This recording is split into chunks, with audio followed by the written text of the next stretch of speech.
সহিহ বুখারীর 1237 নম্বর হাদিস, ছোট হাদিস। কিতাবুর রিকাক বা কোমল হওয়া অধ্যায় বুখারীতে হাদিসটা আসছে অনেক বড় করে, একই হাদিস, এক জায়গায় ছোট আর এক জায়গায় বড় করে আসছে। চাঁদের রাতে আল্লাহ রসুল হাঁটতেছে সাল্লাল্লাহু আলাইহি ওয়াসাল্লাম, তার আরেক সাহাবী দূর দিয়ে হাঁটতেছে। কল্পনায় আনেন, একদিক দিয়ে আল্লাহ রসুল হাঁটতেছে আর একদিক দিয়ে তার সাহাবী হাঁটতেছে। তো সাহাবী দেখতেছে নবী হাঁটতেছে, সাহাবী বলতেছে আমি মনে করলাম নবীজি একা হাঁটাটা পছন্দ করতেছে, থাক একাই হাঁটুক, তাই আমি নবীর কাছে যাইতেছি না। ফালতাফাতা ইলাইয়া, নবী আমার দিকে হঠাৎ তাকাইলেন, তাকানোর পর আমার দিকে তাকায় বললেন মান, এই কে, এরকম বললেন। আমরা এরকম দেখবেন অনেক সময় থাকে, রাত্রে আপনি পুকুরের পাড়ে হাঁটতেছেন, কেউ নাই, হঠাৎ একজনে দেখছেন কে, আব্দুর রহমান নাকি, এরকম বলি না আমরা।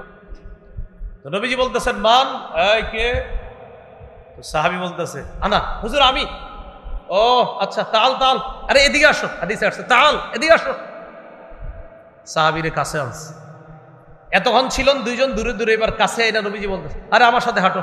এবার পাশাপাশি সাহাবীরে নিয়ে আল্লাহ রসুল সাল্লাল্লাহু আলাইহি সাল্লাম হাঁটতেছে। আল্লাহ সাল্লাল্লাহু আলাইহি সাল্লাম তার সাহাবীকে নিয়ে যখন হাঁটছিলেন, হাঁটতে হাঁটতে নবীজি তারে বুঝাইতেছে শোনো, এটা মনে রাখবা, ওটা মনে রাখবা। এক পর্যায়ে বললেন ইন্নাল মুকসিরিনা হুমুল মুকিল্লুনা ইয়াউমাল কিয়ামাহ, বেশি সম্পদশালীরা কিয়ামতের ময়দানে সওয়াব হবে কম, তবে ওই সম্পদশালীদের সওয়াব কম হবে না যাদেরকে আল্লাহ দুনিয়াতে সম্পদ দিছে, তারাও দেদারসে দান করছে, সদকা করছে। দুনিয়াতে তারা সম্পদেও যেমন বেশি, আখেরাতে সওয়াবেও বেশি হবে।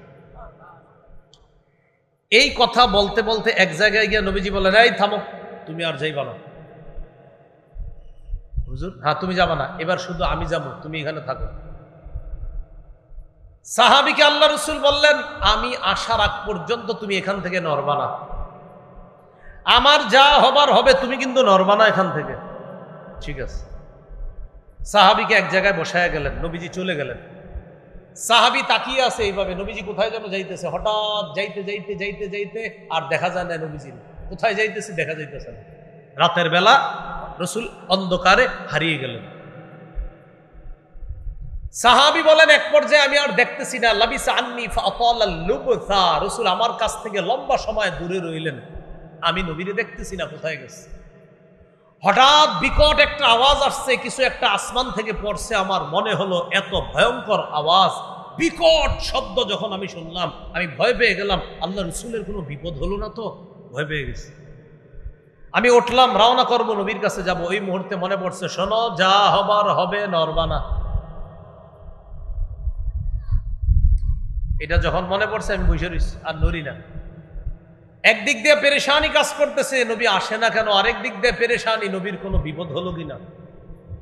আপনারাই বলেন এরকম এক আওয়াজ শোনার পর কিভাবে নিশ্চিত থাকতে পারে? অপেক্ষায় আছি, তাকায় রইছি, তাকায় আছি, হঠাৎ দেখি কেউ একজন আমার দিকে আসতেছে। আস্তে আস্তে স্পষ্ট হলো আল্লাহর রসুল আমার দিকে আসতেছে। নবী যখন আমার দিকে আসতেছে, আমি তাকায় দেখলাম আল্লাহ রসুল কোন একজনের সাথে কথা বলতেছে।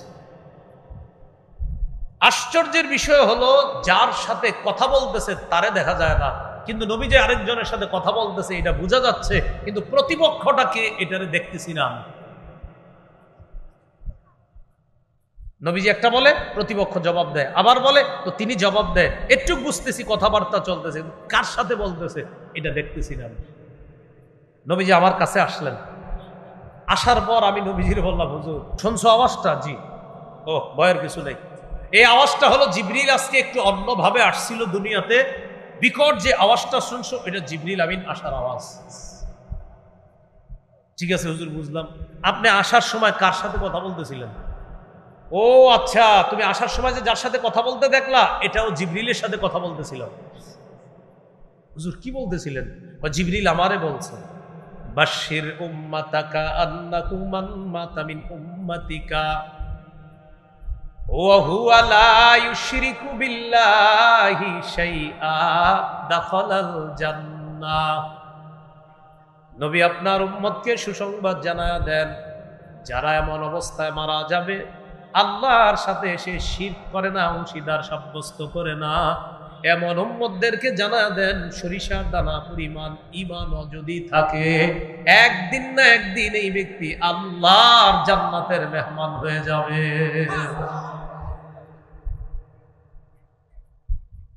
আকীদায় অশুদ্ধ মিশায়েন না। আমাদের দ্বিতীয় আলোচনা চলতেছে অশুদ্ধ আকীদা মিশ্রিত বিশুদ্ধ আকীদা। আপনার আকীদা বিশুদ্ধ হাজারো, কিন্তু এমন একটা অশুদ্ধ অশুদ্ধ আকীদা আপনার সব শেষ করে দিচ্ছে। এখন আপনারা বুঝে থাকলে বলেন তো, কোরআনের ৬,২৩৬টা আয়াতের মধ্যে কেউ যদি কোনো একটা আয়াতের কিছু অংশ অস্বীকার করে আর সবগুলা আয়াত স্বীকার করে, তার ঈমান আছে না গেছে? এই তো বুঝে ফেলছে। ৬,২৩৫টা আয়াতের উপর একজনের বিশুদ্ধ আকীদা, মানে উনি বিশ্বাস করেন। একটা আয়াতের একটা অংশের উপর ওনার আকীদা অশুদ্ধ, ঈমান আছে না চলে গেছে? যেমন কেউ যদি কোরআনের সবগুলো আয়াত বিশ্বাস করে, খালি আহাল্লাল্লাহুল বাইআ ওয়া হাররামার রিবা, আল্লাহ ব্যবসাকে হালাল করেছেন, সুদকে হারাম করেছেন, কেউ যদি বলে কোরআন সবই ভাল লাগে, এই জায়গাটা আমি মানি না, ঈমান আছে না গেছে? কারণ হ্যাঁ সুদ খায় এই জন্য মানে না। আপনাদের কিন্তু আমি মূল এটা যে বলবো এই জন্য বলতেছি না, আমি আরেকটা কথা বলার জন্য এগুলা বলাইতেছি। তাহলে অশুদ্ধ আকীদা মিশ্রিত বিশুদ্ধ আকীদা, তার ঠিকানাও জাহান্নাম। বুঝে থাকলে বলেন, কোরআনের ৬,২৩৬ আয়াতের মধ্যে একটা আয়াতের কিছু অংশ যদি কেউ অস্বীকার করে, তার ঈমান। ৬,২৩৫টা আয়াত বিশ্বাস করে, সূরা আহজাবের ৪০ নম্বর আয়াত, এই আয়াতের একটা অংশকে যদি কেউ অস্বীকার করে, তাহলে তার ঈমান থাকবে না। আমাদের দেশ সহ সারা পৃথিবীর বিভিন্ন দেশে একদল মুসলমান আছে, যাদের নামও মুসলমান, তাদের অফিসের সামনে কালিমা লেখা দেখলেও মনে হয় মুসলমান। এই কালিমা হলো লা ইলাহা ইল্লাল্লাহু মুহাম্মাদুর রাসূলুল্লাহ। এই লেখাটা আপনারা যারা দেখেন, দেখলে কি মনে হয় বলেন তো, এটা কাদের কালিমা? তো যাদের অফিসে, যাদের চেয়ারের সামনে, যাদের টেবিলের সামনে, যাদের সমস্ত লিফলেটের মধ্যে এই কালিমা লেখা থাকে, তাদেরকে সাধারণত আমরা চোখ দিয়া দেখলে কি মনে হবে আমাদের কাছে? মুসলমান। মাশাআল্লাহ। এই জাতীয় মুসলমান যাদের অফিসের সামনে লেখা লা ইলাহা ইল্লাল্লাহু মুহাম্মাদুর রাসূলুল্লাহ, যাদের অফিসের সামনে লেখা, এই জাতীয় অনেক মুসলমান আছে। তাদেরকে আপনি বলবেন, আচ্ছা ভাইজান, বাংলাদেশের হুজুররা কি আর খায়া কোনো কাম পায় না? আপনাদেরকে এরা দেখি কাফের কয়। হ্যাঁ, আপনি তো কথাটা ঠিকই কইছেন, নাম করে হুজুররা কাফের কয়। তো আপনাদের তো কালিমা ঠিক আছে, চিন্তা করছেন সবই তো ঠিক আছে, আম করে কেন হুজুররা কাফের কয়? আপনি ওদের টেনশনে পড়ে যাবেন, আরে কালিমাও তো ঠিক, তো ওলামায়ে কেরাম এদেরকে কাফের কয় কেন? তখন আপনি আস্তে ধীরে বলবেন, ভাইজান আপনার কাছে কোরআন আছে? বলবে আছে। সূরা আহজাবের ৪০ নম্বর আয়াতের অনুবাদটা একটু শোনায় দেন তো আমারে, বলবেন। তো তিনি তখন পড়বে, মা কানা মুহাম্মাদুন আবা আহাদিম মির রিজালিকুম, মুহাম্মদ সাল্লাল্লাহু আলাইহি সাল্লাম তোমাদের কোনো সাবালক পুরুষের পিতা নন। আপনি এটা বিশ্বাস করেন? ওনারে বলবেন, বলবে হ্যাঁ ঠিকই তো আছে আপনি, তাহলে আপনার আকীদা তো ঠিকই আছে। ওয়ালাকির রাসূলুল্লাহ, তবে তিনি আল্লাহর রাসূল, বিশ্বাস করেন? হ্যাঁ বিশ্বাস করি। তা আপনার আকীদা তো ঠিকই আছে। ওয়া খাতামান নবিয়্যিন, এবার বলবেন ভাই এই জায়গার অনুবাদটা করেন। উনি বলবে এখানে একটু ব্যাখ্যা আছে। কি আছে? আপনি বলবেন মা কানা মুহাম্মাদুন, এই অংশের অনুবাদ সুন্দর করে করে ফেললেন, ওয়ালাকির রাসূল আল্লাহর অনুবাদও সুন্দর করে ফেললেন, খাতামান নবিয়্যিনের সরাসরি অনুবাদ করে দিলেই তো হয় না, ব্যাখ্যা কি আছে? তখন আপনারা বলবে এই তো আপনি বুঝেন না, হাত ধরে বলবে ওই চিপায় চলেন, কথা আছে, কথার কথা। আমাকে অফিসে আসেন, এক কাপ চা পান করেন, এটা শুধু যে এরা এইভাবে দাওয়াত দেয় তা না, আমাদের দেশের অনেক নামধারীরাও এইভাবে চিপা চুপায় মুসলমানদেরকে দাওয়াত দেয়।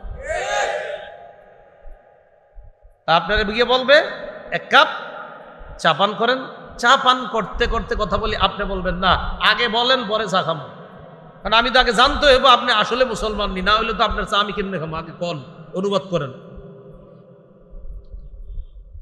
এটার অনুবাদ করতে চায় না। এরপর আপনাকে বলবে এখানে ব্যাখ্যা আছে, আপনি মুখের উপর বলে দিবেন খাতামান নবিয়্যিন মুহাম্মদ সাল্লাল্লাহু আলাইহি সাল্লাম শেষ নবী, বাস এটাই অনুবাদ, আর কোনো কথা আসেনি আপনার। হেরে বলবেন, হ্যাঁ যদি বলে ব্যাখ্যা আছে বলে দিবেন। ইমাম গাজালি রাহমাতুল্লাহি আলাইহি বলছেন মুহাম্মদ সাল্লাল্লাহু আলাইহি সাল্লাম শেষ নবী, খাতামান নবিয়্যিন অর্থাৎ তিনি শেষ নবী। এই খাতামান নবিয়্যিন এই অংশে ব্যাখ্যার কোনো সুযোগ নাই, মুহাম্মদ সাল্লাল্লাহু আলাইহি সাল্লামের পরে আর কোনো নবী নাই, এখানে ব্যাখ্যার কোনো সুযোগ নেই। তাহলে বলেন তো এবার আপনারা 2 নম্বর আকীদার আলোচনা, আমাদের অশুদ্ধ আকীদা মিশ্রিত বিশুদ্ধ আকীদা। এক ব্যক্তি কোরআনের 6235টা আয়াত বিশ্বাস করে, কিন্তু একটা আয়াতের খাতামান নবিয়্যিনকে ব্যাখ্যা কইরা আমার নবী শেষ নবী এটা মানতে চায় না, তার ঈমান আছে না গেছে? তারা কি ঈমানদার না কাফের? তাদেরকে যারা কাফের বলবে না তারাও কাফের। একদম সোজা। এটা শানের রিসালাত, মুহাম্মদ সাল্লাল্লাহু আলাইহি সাল্লামের শান মান হেফাজত। রাসূল সাল্লাল্লাহু আলাইহি সাল্লামের শানের শ্রেষ্ঠ একটা দিক মুহাম্মদ সাল্লাল্লাহু আলাইহি সাল্লাম শেষ নবী, তারপরে আর কোনো নবী নেই। সহিহ বুখারীর বর্ণনা 3535 নম্বর হাদিস। এই হাদিসের মধ্যে আসছে ক্বালা রাসূলুল্লাহ সাল্লাল্লাহু আলাইহি ওয়াসাল্লাম ইন্না মাসালি ওয়া মাসালাল আমবিয়াই মিন ক্বাবলি কামাসালি রাজুলিন বানা বাইতা ফাআহসানাহু ওয়া আজমালাহু ইল্লা মাওদিআ লাবিনাতিন ফি যাবিয়া। রাসূলুল্লাহ সাল্লাল্লাহু আলাইহি সাল্লাম বলেন, আমার দৃষ্টান্ত আর আমার পূর্ববর্তী নবীদের দৃষ্টান্ত হলো এমন এক ব্যক্তির মতো, যেই ব্যক্তি একটি ঘর বানিয়েছে, সুন্দর করে ঘরটা সাজিয়েছে, ঘরের কোনায় একটা ইটের জায়গা ফাঁকা রাখছে। বলেন তো আপনারা ইটের জায়গা বাকি রাখলে ঘর সমাপ্ত না অসমাপ্ত? ফাজআলান নাসু ইয়াতুফুনা বিহি ওয়া ইয়াজাবুনা লা, মানুষ এই ঘরটার চারপাশে ঘুরে, ঘর চারপাশে ঘুরতে ঘুরতে ওয়া ইয়াজাবুনা লা, মানুষ আশ্চর্য হয়ে যায়। বলেন তো আপনারা কেন আশ্চর্য হয়? ওই যে ইটের জায়গাটা ফাঁকা। ওয়ায়াকুলুনা হাল্লা মুদিআত হাদিহিল লাবিনা, আর বলে এই ইটটা কেন লাগানো হলো না, এই জায়গায় কেন স্থাপন করা হলো না। فقال رسول الله صلى الله عليه وسلم فانا اللبنه وانا خاتم النبيين لا نبي بعدي। নবীজি বলেন আদম থেকে ঈসা নবী পর্যন্ত নবুয়তের ঘর আল্লাহ সাজিয়েছেন।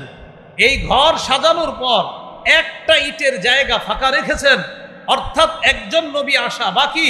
মুহাম্মদ সাল্লাল্লাহু আলাইহি সাল্লাম বলেন, আমি হলাম সেই ইট, আমার মাধ্যমে নবুয়ত নামে এই ঘরের সৌন্দর্যের সমাপ্ত আল্লাহ করে দিয়েছেন। আনা খাতামুন নবিয়্যিন লা নবিয়্যা বা'দি।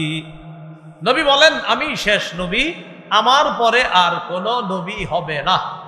বলেন তো কি বলছি? আমার পরে আর কোনো নবী হবে না। বলেন এই কথাটা বলেন, আমার পরে, বলেন আমার পরে আর কোনো নবী হবে না।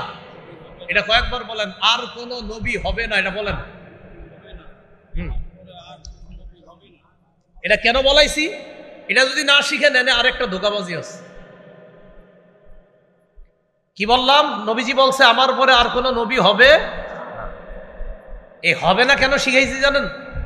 ওই যে ধোঁকাবাজ যারা, এরা আপনারে বলবে মুহাম্মদ সাল্লাল্লাহু আলাইহি সাল্লামের পরে আরেকজন নবী তো আসবে। তখন আপনি চিন্তা করেন কে?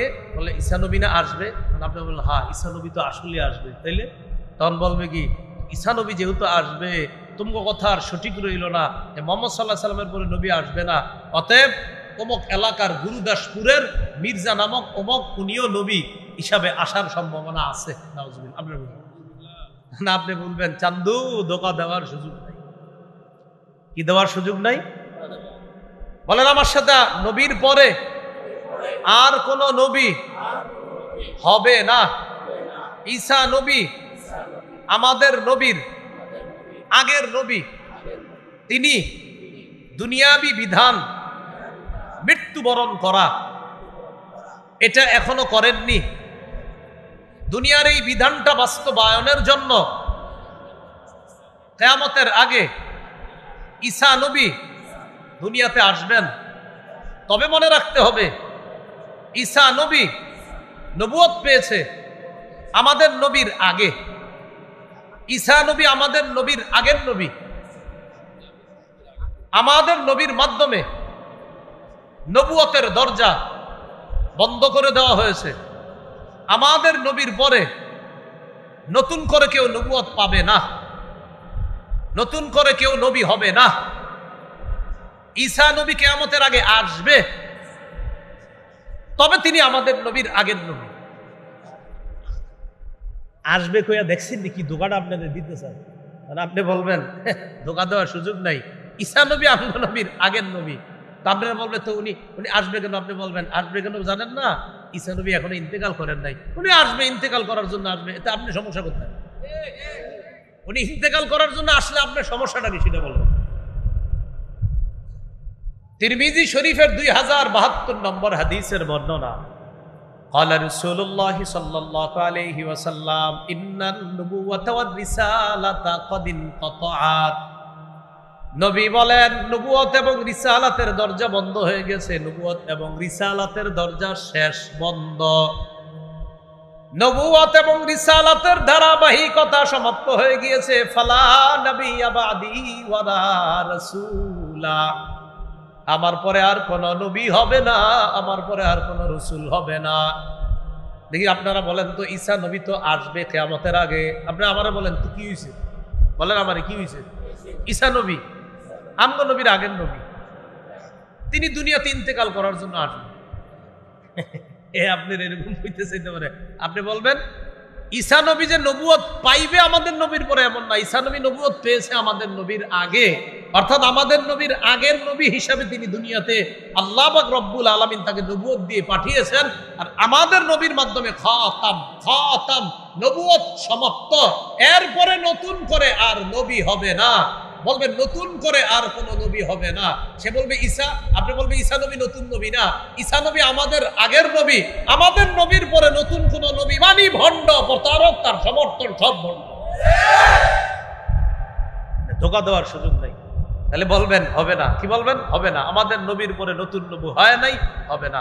যারা বলবে এরা ভণ্ড, প্রতারক। এই জাতীয় অনেকগুলা হয়েছে এই পর্যন্ত আপনার। হায় হায় রে।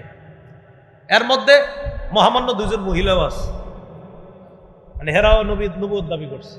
এর মধ্যে এক মহিলা নবীর বিয়ে হয়েছে আরেক পুরুষ ভণ্ড নবীর সাথে। বিয়ে হওয়ার পর মহিলা নবী তার উম্মতের কাছে আসছে। আসার পরে উম্মত জিজ্ঞাসা করছে, আপনারে মোহরানা কি দিছে আমাদের পুরুষ ভণ্ড আব্বা নবী? পুরুষ ভণ্ড আব্বা নবী আপনারে কি দিছে?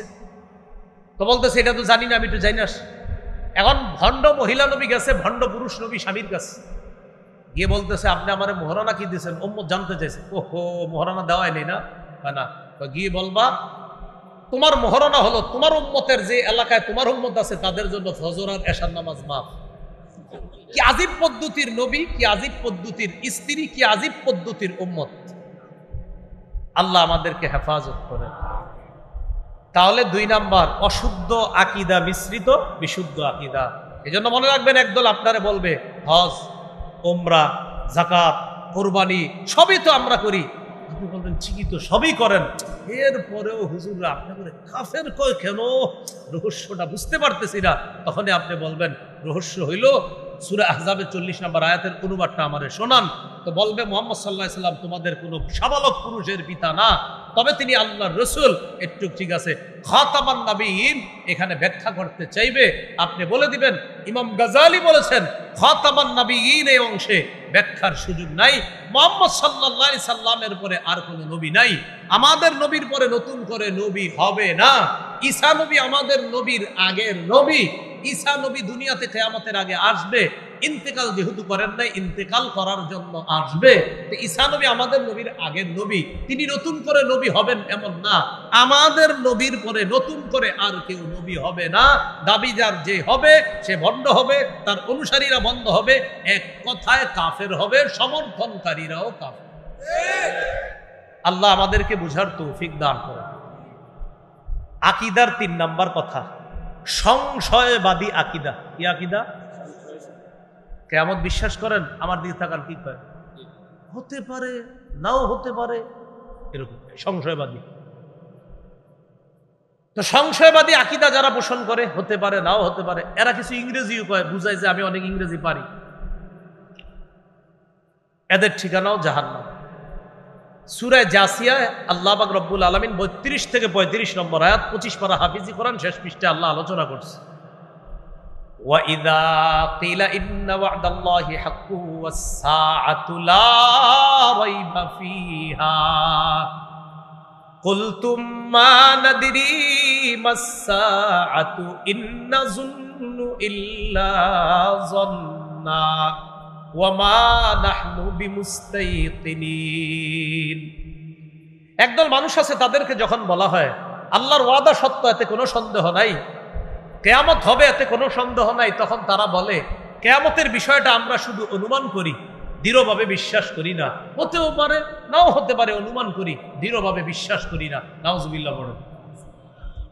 এদের ব্যাপারে আল্লাহ পাক রব্বুল আলামিন একটু পরেই গিয়ে বলছে, ওয়া মাওয়াকুমুন নার, তোমাদের ঠিকানা হলো জাহান্নাম। তাহলে সংশয়বাদী আকীদা, এদের ঠিকানা কোথায়? অশুদ্ধ আকীদা, ঠিকানা অশুদ্ধ আকীদা মিশ্রিত বিশুদ্ধ আকীদা, ঠিকানা ৩ নাম্বার। সংশয়বাদী আকীদা, ঠিকানা ৪ নাম্বার। বিশুদ্ধ আকীদা, বলেন সবাই, কি আকীদা? মান ক্বালা লা ইলাহা ইল্লাল্লাহ মুখলিসান দাখালাল জান্নাহ। খালেস ভাবে, বিশুদ্ধ ভাবে আকীদা শুদ্ধ রেখে কেউ যদি লা ইলাহা ইল্লাল্লাহর আকীদা নিয়ে মৃত্যুবরণ করে, ইনশাআল্লাহ আল্লাহ চাইলে সে জান্নাতে প্রবেশ করবে। একটু আমার সাথে বলেন, বলেন ঈমান ছাড়া ভালো কাজ। মরুভূমির মধ্যে মরীচিকাকে পানি মনে করার মতো।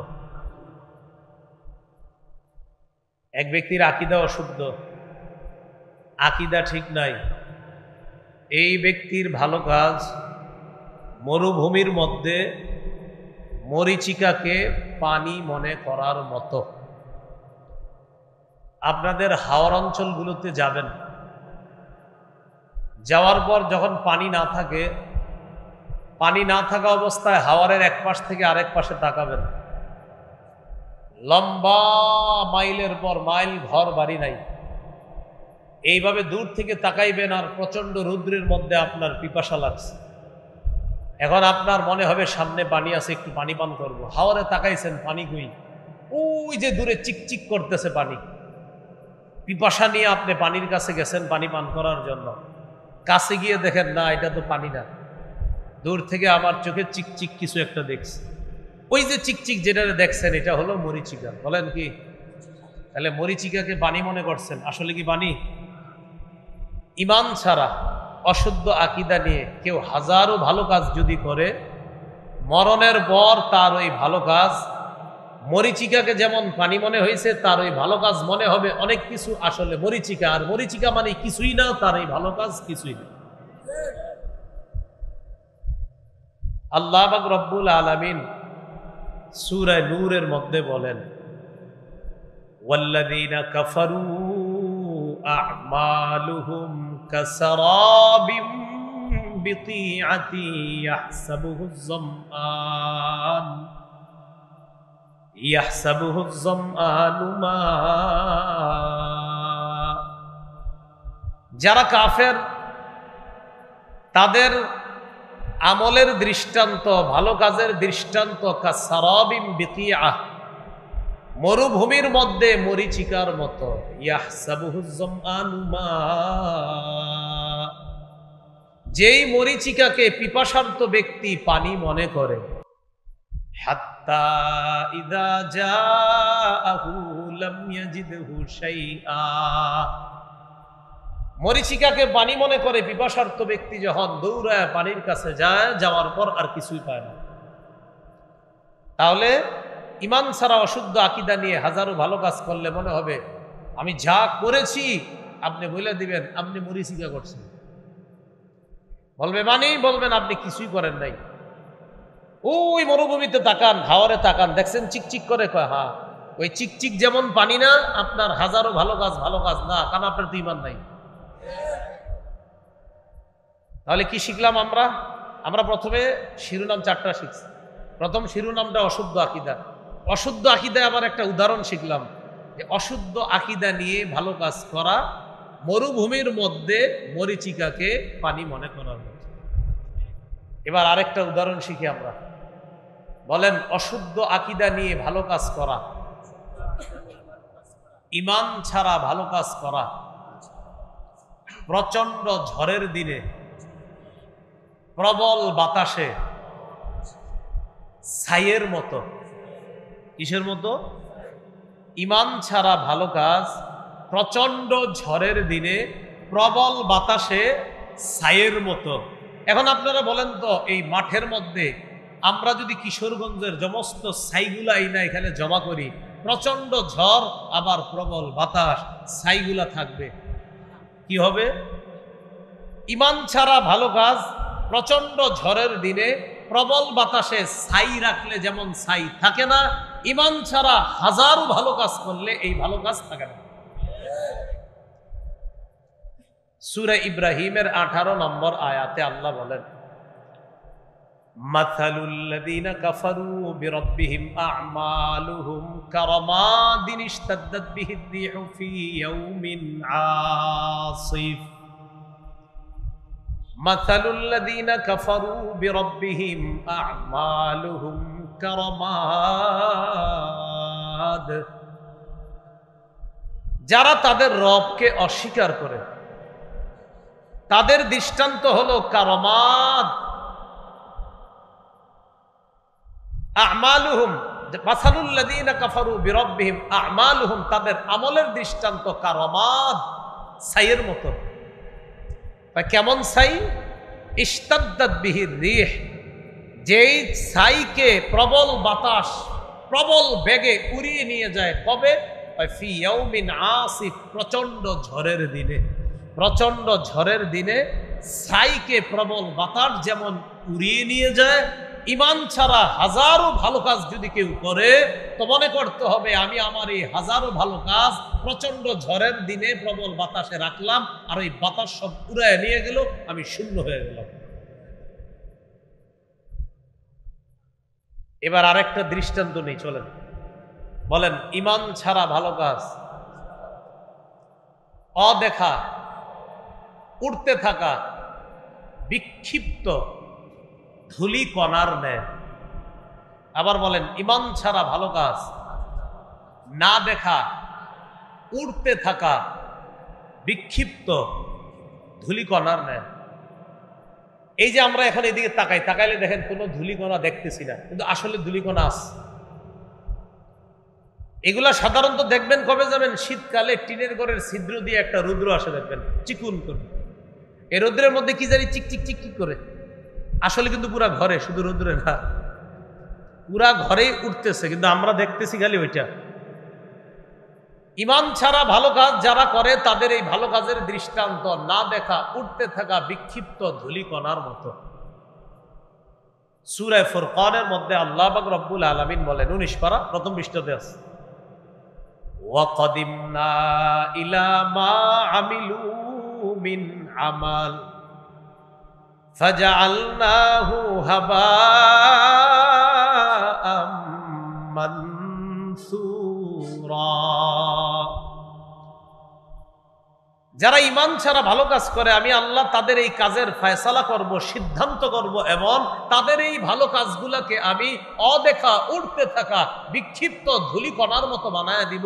কিয়ামতের ময়দানে খুঁজবে, দেখা যাবে না। আরে তো নাই। ঘটনা কি? ঘটনা ঈমান নাই। ঘটনা কি? খুব মন দিয়ে শুনেন, গুরুত্বপূর্ণ একটা কথা বলার জন্য আমি লম্বা ভূমিকা টানবো। শুধু গুরুত্বপূর্ণ কথাটা কি, ওই যে আজকের অনুষ্ঠান শানে রিসালত, এই বিষয়টার দিকে আমাদের আসতে হবে। তাহলে ঈমান নাই, ভালো কাজ করতে থাকা বিক্ষিপ্ত ধূলিকণা হয়ে গেল, এই এটা আমরা জানলাম। এখন আমার সাথে একটু বলেন, যেটা দেখা যাবে না বলেন, সেটা ওজন দেওয়ার প্রশ্ন আসে না। সেটা ওজন দেওয়ার যাও, বিনা ওজনে জাহান্নাম। দলিল সূরা কাহফ 103 থেকে 108 নম্বর আয়াত, মন দিয়ে শুনেন। সফল কারা ব্যর্থ কারা, এই দুই শ্রেণীর আলোচনা আল্লাহ করেছেন। আল্লাহ বলেন, قُلْ هَلْ نُنَبِّئُكُمْ بِالْأَخْسَرِينَ أَعْمَالًا الَّذِينَ ضَلَّ سَعْيُهُمْ فِي الْحَيَاةِ الدُّنْيَا وَهُمْ يَحْسَبُونَ أَنَّهُمْ يُحْسِنُونَ صُنْعًا أُولَئِكَ الَّذِينَ كَفَرُوا بِآيَاتِ رَبِّهِمْ وَلِقَائِهِ فَحَبِطَتْ أَعْمَالُهُمْ فَلَا نُقِيمُ لَهُمْ يَوْمَ الْقِيَامَةِ وَزْنًا। নবী আপনি বলেন, আমি কি তোমাদেরকে তাদের ব্যাপারে বলবো যারা আমলে অধিক ক্ষতিগ্রস্ত? তাহলে আপনারা জানতে, আমরা সবাই জানতে চাই না আমলে কারা বেশি ক্ষতিগ্রস্ত?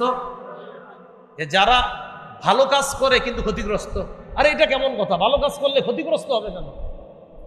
তা আল্লাহ বলে দিচ্ছেন, আল্লাযীনা দাল্লা সাইয়ুহুম ফিল হায়াতিদ দুনিয়া, যারা দুনিয়ার জীবনে যত চেষ্টা করে তাদের সব চেষ্টা ব্যর্থ হয়ে যাবে। ওয়া হুম ইয়াহসাবুনা আন্নাহুম ইউহসিনুনা সুনআ, অথচ তারা মনে করে তারা সব ভালো কাজ করে। তাদের ধারণা তারা সব ভালো কাজ করে। যেমন আপনারা অনেকে ট্যাটু আঁকেন হাতের মধ্যে, কেন তার ট্যাটু হাতে আঁকেন কেন? হুজুর অমুকে আপনার তার ঈমান না থাকলেও সে ইহুদি হইলেও সে কিন্তু মুসলমানদেরকে এই সহযোগিতা করে। আচ্ছা তাই নাকি? হ্যাঁ। আর অমুককে কেন ওনার ট্যাটু হাতে আঁকেন কেন? ফেসবুকে স্ট্যাটাস দেয়, তাকে আমার যেই কারণে ভালো লাগে এইগুলা লেখা স্ট্যাটাস দেয় ফেসবুকে, আবার হাতে ট্যাটু ইত্যাদিও আঁকে আর ভাবে সে ভালো কাজ করছে। আরে তারাও ভাবে তারা ভালো কাজ করছে, আমাদের দেশের মুসলমান অনুসারীরাও ভাবতেছে এরা ভালো কাজ করছে। আল্লাহ কি কয় দেখেন, আল্লাহ কয় এরা মনে করে ভালো কাজ করছে, কিন্তু এদের ভালো কাজের এরা অধিক ক্ষতিগ্রস্ত। কয় কেন জানো? উলাইকাল্লাযীনা কাফারু বিআয়াতি রাব্বিহিম ওয়া লিকাইহি ফাহাবিতাত আ'মালুহুম, তারা তাদের রবের আয়াতগুলা অস্বীকার করেছে, রবের সাথে সাক্ষাৎকে অস্বীকার করেছে, ফলে তাদের যত ভালো কাজ হাবিতাত, সব নষ্ট হয়ে যায়।